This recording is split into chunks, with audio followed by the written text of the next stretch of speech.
Hey guys, Buckets Analyst here, and welcome back to another YouTube video. This video will also be posted on my Instagram and Twitter, links down below as always. And without further ado, let's hurry up and get into this video. The trade deadline is this Thursday, 3 p.m. Eastern Standard Time. So let's get into all these 6 trades that I think could go down, and I hope that do go down, and it will be interesting to see how they would play out for more trades before Thursday at 3 o'clock. Now this first one is just a Rockets-Pelicans trade. The Rockets received Jahlil Okafor, Kendrick Williams, and a round 2 2021 pick via Washington. And in return, the Pelicans get Ben McLemore and Isaiah Hartenstein. And it's basically just a trade to get a starting center for the Pelicans, as obviously they have traded away Nene and Clint Capella, and they are reportedly starting 6'5", 35-year-old PJ Tucker at the center spot for play small ball. I think that's a horrible idea. I think everyone on Twitter, Instagram, all the media thinks it's a horrible idea, and they just need to do whatever they can to get a center that can, dominate in the post, has a soft touch and creative moves to get high percentage shots, and is a 6'11", 275-pound center that can give you 8 points, 4 rebounds, 1 assist a game. Will improve that as a starting center because that's only in 16 minutes, but he's shooting 50% from 3, 64% from the free throw line, and 62% from the field goal. So that is a guy with a massive all-round game and with a huge wingspan, huge hands, very mobile, can run the floor impressively like a rim runner, kind of like Clint Capella was. Obviously not as good, but would be very better than PJ Tucker to start at the center position, only giving up Ben McLemore, who is a 10-point per game scorer, and Isaiah Hartenstein.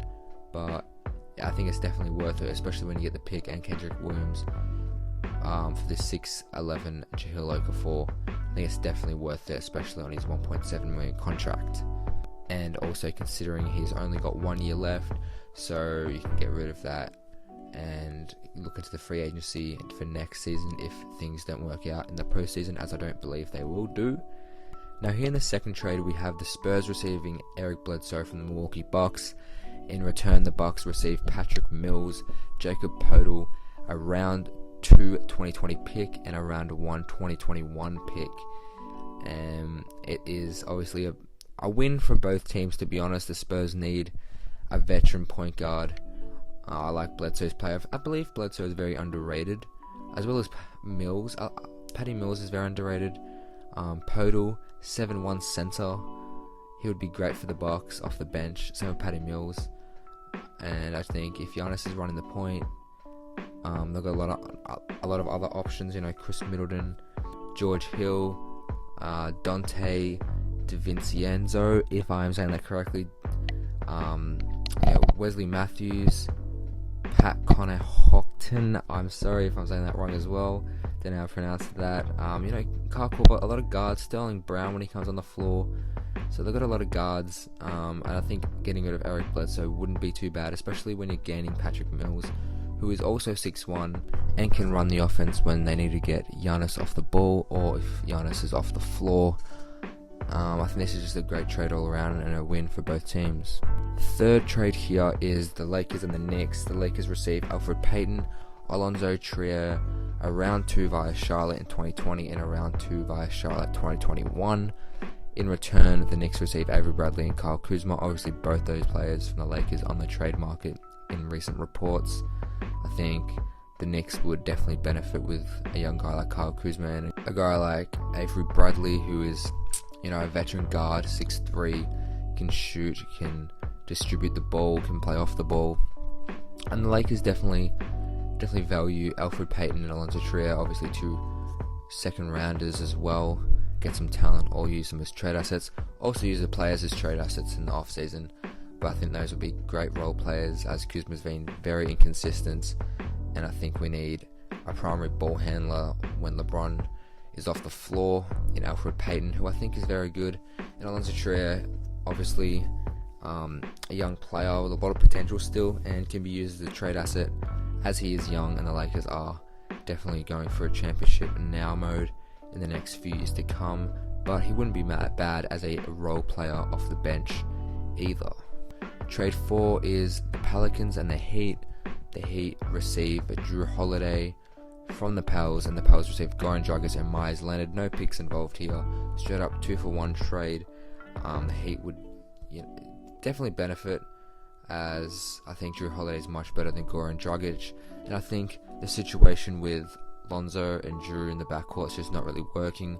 With Zion back now, Lonzo needs to be the primary ball handler with giving assists off to Zion, and Drew's just a bit of a waste of space, especially if they can make playoffs but they're not really contending too much for playoffs. They've got a really young team, so bringing a guy like Drew Holiday out and hopefully getting Goran Dragic off the bench and bringing maybe Josh Hart into the starting lineup or something like that, with Myers Leonard as well, 7-foot center, 6'11", maybe 6'10", would be great off the bench, replacing a guy like Derek Favors possibly in the starting lineup, or subbing in for him off the bench. I think that would be a benefit for both teams. Obviously it says no change in projected wins, but mid-season anything could happen. Next trade number 5, Rockets receive Terrence Ferguson and Nerlens Noel, and the Thunder receive in return Austin Rivers and Tyson Chandler, and a round 2 2021 pick via Philadelphia. I think this is obviously going to benefit the Rockets with Nerlens Noel, a 6'10" center who can be a guy similar to Jahlil Okafor is. Obviously similar stats as well, and similar minutes and similar shooting percentages, averaging 8, 5 and 1, shooting 68% from the field, 33% from 3, 80% from the free throw line in just under 20 minutes a game. 6'11", 220-pound center. He's defensively dominant, and instinctive and constant shot blocker. He's a very big steals threat, averages 1.1 steals a game, 1.5 blocks a game, and only 1 turnover a game at the Thunder at the moment. He is streaky but super athletic, defensive big man with star potential, and a good rim runner like Capella was, as well as Jahlil Okafor. Okafor and Noel have very similar player styles, and I think either trade will benefit the Rockets, especially in the postseason.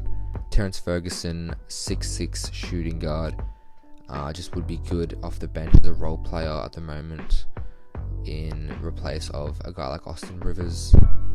And Tyson Chandler, obviously not putting up much points, not getting many minutes, and a bit pointless there, but could be good for the Thunder as a big, strong rim protector. And then the Thunder also receive, obviously, a good spot-up shooter, a 3-and-D player in Austin Rivers, and a round 2 pick via Philly in 2021. The final trade here is trade number 6. The Timberwolves receive Darius Miller from the Pelicans, and a round 1 2020 pick via Cleveland, and a round 2 2020 pick via the Pelicans. And the Pelicans receive Jake Layman, Josh Okogie. I think this is just a trade, not really for play assets, more for the Timberwolves to receive a few pick assets for possibly a D'Angelo Russell trade before the deadline, or just a trade for a primary ball handler who can help with Cat. Hopefully it is D'Angelo Russell, as they're trying to get picks to give to the Warriors for D'Lo, just to stack up Minnesota's picks for their trade assets in the future. I think this would be good, and I think they would do it in a heartbeat. Regarding the 4-team trade, 4 big team blockbuster trade that happened this afternoon, I think this would be a great opportunity for the Timberwolves to gain more picks and get a future trade happening with the Warriors and D'Lo. Now, hopefully you guys enjoyed this video. A bit of a quick, different one. It was a 10-minute video, but I had no script written down, I had no notes. I just had these 6 trades that I came up with and set up the recording and made it. Hopefully I can get this video out straight away. It is currently Wednesday night, and Friday is the trade deadline for me, Thursday in the Eastern time, so we'll see how that goes. Hope you guys enjoyed this video. If you did, leave a like, subscribe, and I'll see you in the next video.